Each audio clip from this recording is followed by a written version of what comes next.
Hello students, let's study in Bengali চ্যানেলে তোমাদেরকে সকলকে স্বাগত। আজ আমরা ইংরাজি গ্রামারের একটা গুরুত্বপূর্ণ অধ্যায় নাউন আলোচনা করব। নাউন সম্পর্কে তার যে নাউন ক্লাসিফিকেশন সেগুলো আমরা আলোচনা করব এবং পার্টস অফ স্পিচ সম্পর্কেও আলোচনা করব। স্টুডেন্টস, পার্টস অফ স্পিচ কথা অর্থ বাক্যের অংশ, অর্থাৎ আমরা প্রতিনিয়ত যে সমস্ত বাক্যগুলি দৈনন্দিন জীবনে ব্যবহার করি, সেন্টেন্সগুলোকে, তো প্রত্যেকটা বিভিন্ন ওয়ার্ড নিয়ে গঠিত হয়। সেই প্রত্যেকটা ওয়ার্ড কোনো না কোনো পার্টস অফ স্পিচ। এই পার্টস অফ স্পিচগুলোকে নিয়েই একত্রে কোনো সেন্টেন্স তৈরি করা হয়। অর্থাৎ বাক্যের মধ্যে যে সমস্ত আমরা ওয়ার্ড ব্যবহার করি তা প্রত্যেকটাই কিন্তু পার্টস অফ স্পিচ। যেমন আমি একটা সেন্টেন্স বলছি, Ram is a good boy. এখানে রাম একটা ওয়ার্ড, ইজ একটা ওয়ার্ড, এ একটা, গুড এবং বয় প্রত্যেকটা কিন্তু আলাদা আলাদা এক একটা ওয়ার্ড। এই প্রত্যেকটা ওয়ার্ডের এক একটা পরিচয় রয়েছে। এই পরিচয় যে এই পরিচয়গুলোই কিন্তু পার্টস অফ স্পিচ থেকে পাই। অর্থাৎ পার্টস অফ স্পিচকে আমরা 8টা ভাগে ভাগ করতে পারি, যাদের সঠিক গঠনে বাক্য বা সেন্টেন্স তৈরি হয়। এদের মধ্যে হলো প্রথমে নাউন। নাউন অর্থাৎ নেমিং ওয়ার্ড, যেমন যতীন, ইন্ডিয়া, আর্মি, এই সমস্ত, এরা কিন্তু প্রত্যেকটা এক নেমিং ওয়ার্ড। আবার প্রোনাউন এই নেমিং ওয়ার্ড অর্থাৎ নাউনের পরিবর্তে আমরা ব্যবহার করি, যেমন দে, হি, সি, আই, ইউ, এরকম অনেকই আছে। এরপরে আসে অ্যাডজেক্টিভ। নাউন আর প্রোনাউন যে গুণ সেটা বর্ণনা করে কি অ্যাডজেক্টিভ। অর্থাৎ নাউন ও প্রোনাউনকে যে ওয়ার্ড মডিফাই করে সে কি হবে না অ্যাডজেক্টিভ। যেমন গুড, অনেস্ট, ডার্ক, এগুলো কিন্তু অ্যাডজেক্টিভ। এরপরে আসে না ভার্ব, কোনো কাজ করা বোঝায়। ভার্বে মাধ্যমে কোনো কিছু কাজ করা বোঝায়, অর্থাৎ যে ওয়ার্ডের মাধ্যমে কোনো কিছুকে কাজ করা, হওয়া অথবা থাকা বোঝাবে তাকে আমরা ভার্ব বলি। যেমন রাইট, রিড, ওয়াক। অ্যাডভার্ব কাকে বলে? অ্যাডভার্ব এই ভার্বটা অর্থাৎ ক্রিয়াটা কেমন করে হয়েছে সেটা কিন্তু বর্ণনা দেয় কে এই অ্যাডভার্ব। ভার্বকে মডিফাই করে কে না অ্যাডভার্ব। এরপরে আসে প্রিপজিশন। প্রিপজিশন কথা অর্থ হচ্ছে আগের অবস্থান, অর্থাৎ কোনো কিছুর অবস্থানকে নির্দেশ দেয় কে এই প্রিপজিশন। এরপর আসে কনজাংশন। কনজাংশন দুটো ওয়ার্ড, দুটো ফ্রেজ বা দুটো ক্লজকে যুক্ত করতে সাহায্য করে, যেমন অ্যান্ড, ড্যাট, বাট, এগুলো। এরপরে আসে ইন্টারজেকশন, অর্থাৎ মানুষের আমরা যে শব্দের মাধ্যমে আমরা আবেগ প্রকাশ করি, অথবা সেটা খুবই আনন্দের হতে পারে কিংবা কোনো দুঃখের হতে পারে বা ভয়েরও হতে পারে, তাই আমাদের ইন্টারজেকশন। এবার মূল বিষয় আসছে নাউন, অর্থাৎ যার বাংলা শব্দ হচ্ছে বিশেষ্য। Noun is a name of a person, thing, animal or idea. অর্থাৎ নাউন বলতে কোনো ব্যক্তি, বস্তু, জন্তু বা চিন্তা ভাবনার নাম বোঝায়। নাউনের মাধ্যমে আমরা কিন্তু আমরা একে অপরকে ডেকে থাকি বা সম্বোধন করে থাকি, এবং এই নাউনের নামের দ্বারাই কিন্তু আমরা একে অপরের সঙ্গে পরিচিতি লাভ করি। তাই নাউন আমাদের কাছে অত্যন্ত একটা গুরুত্বপূর্ণ বিষয়। নাউন বলতে যে বিভিন্ন রকম নাম হতে পারে, যে Bengali, the Ganga, king, class, সমস্ত কিছু। এই নাউনকে আমরা 5 ভাগে ভাগ করেছি। Noun can be classified into 5 groups. নাউনকে আমরা 5টি ভাগে ভাগ করতে পারি। সেগুলি হলো proper noun, common noun, collective noun, material noun এবং অ্যাবস্ট্রাক্ট নাউন। একে একে আমরা এগুলো আলোচনা করব। A proper noun is the name of the one particular person, place, thing or event. অর্থাৎ প্রপার নাউন বলতে কোনো পার্টিকুলার কোনো নাম বোঝায়। যেমন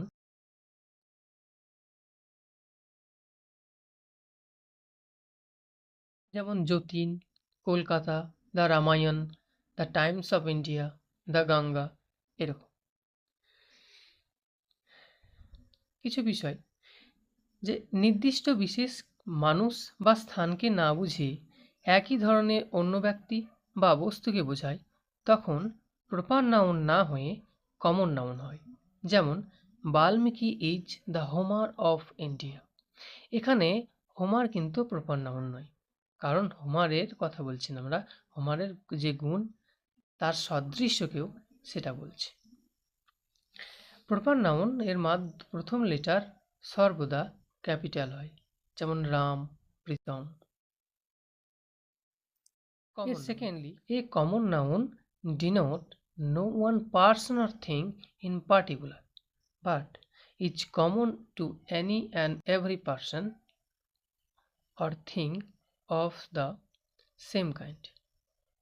অর্থাৎ কমন নাউন কোনো একটি বিশেষ ব্যক্তি বা বস্তুকে নির্দিষ্ট করে না বুঝিয়ে সমগ্র জাতিকে বোঝায়। যেমন man, table, dog, town, king, etcetera. যদি কমন নাউন সাধারণভাবে সকলকে না বুঝে কোনো বিশেষ লোক বা জিনিসকে বোঝায়, তবে তা প্রপার নাউন হিসেবে গণ্য হয়। যেমন let our father bless us all. এখানে ফাদার শব্দটার মাধ্যমে পার্টিকুলারাইজ করা হয়েছে, তাই এটা প্রপার নাউন হিসেবে গণ্য। হি ওয়াজ কনফাইন্ড ইন দ্য টাওয়ার। এখানে টাওয়ার শব্দটা কিন্তু পার্টিকুলারাইজ করা হয়েছে, নির্দিষ্ট করা হয়েছে। কখনো কখনো কমন নাউন কোনো অমূর্ত চিন্তা বা ভাবনাকে প্রকাশ করতেও দেখা যায়। যেমন check the beast in you, অর্থাৎ তোমার মধ্যে যে পাশবিকতা সেইটা বিস্ট শব্দ দ্বারা প্রকাশ করা হয়েছে। নেক্সট আসি collective noun. Collective noun is the name of A group or collection of person or thing taken as a whole.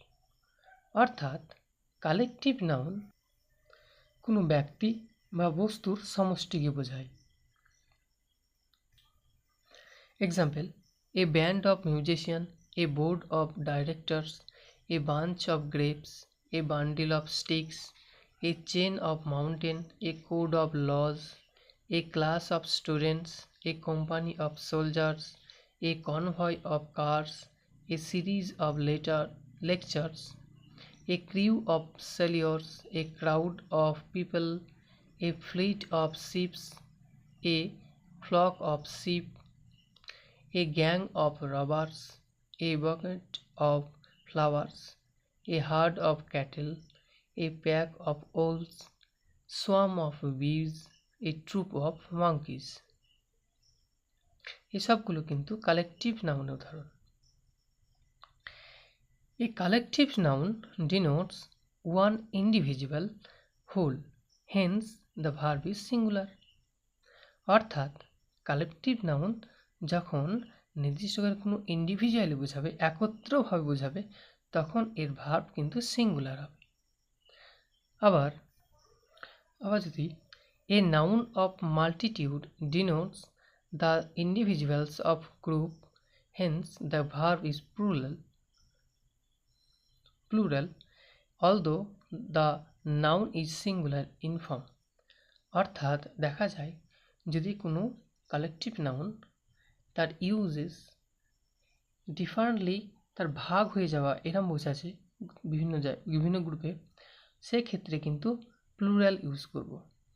যদিও যে কালেকটিভ নাউনটা থাকবে সেটা সিঙ্গুলার ফর্মেই থাকবে।